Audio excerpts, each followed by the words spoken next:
not sure how I got picked to go first, considering the illustrious lineup here, and considering I am going first, and I wasn't going to note it, and I didn't know that Tom Berner was going to be here, but he used to start his classes by saying problems, crises, concerns, and we would all look at each other and say, well, no, we have no problems or crises or concerns, even if we did. And I sometimes start my staff meetings now with those words, and I get a lot of weird looks. And I will say, so I've got some actual prepared remarks, and I'll do my best to not read it, but I do want to not mess it up, so I've got it in here. And actually, even not knowing you were going to be here, Tom, you're in here, so brace for it. First, a quick thank you again to Kevin and to the full board, and to Marie and Mike, wherever he is. I'm really, really proud and honored and humbled to be here, especially in this space. This is somewhat surreal on many levels. And I'll admit, when Mike said, hey, you got 3 or 4 minutes, which I probably blew through the first minute or so far, I was a little bit nervous about it because as anyone who knows me or lives near me, Penn State was and is a huge part of my life. And I'm not always the most succinct on the matters of dear old state. But I will try to get through this, and I've got really just 2 quick stories that I was going to tell, which forces me to be quick. So, one, circa January or so of 1999, I was a soon-to-be graduating senior and was sweating it out like some students who are probably sweating it out right now down the home stretch.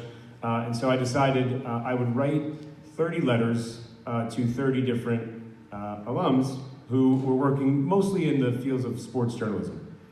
And so I got my addresses, I typed out my letters, sent them out the door, and I was really looking for anything interest in maybe a job opportunity, internship, perhaps a little advice, and a couple wrote back, including Tom Verducci. And I doubt Tom remembers that, but I was thinking at the time, wow, one of the greatest baseball writers at that time of our era gets some random letter from some random kid through the Time Inc. newsroom, and Time Inc. still existed then, so, and he took the time to actually respond to me. And that was not an email, he actually wrote a letter back in the real mail. And it dawned on me at that point that this was a moment where it would all be okay, and I would figure it out.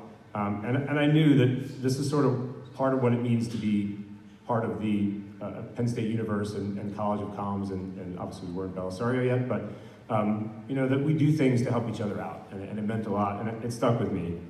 So 2, here comes the other Tom, 1997. So I was a sophomore and took my first real journalism class in the artist formerly known as just the College of Comms, and my professor was Tom Berner. First assignment, had to go out and interview some people, and I thought I wrote a pretty good piece, and I turned it in, and what came back was shocking. Big red ink scrawled across that paper, and it said, "It's journalism, not Jordanism."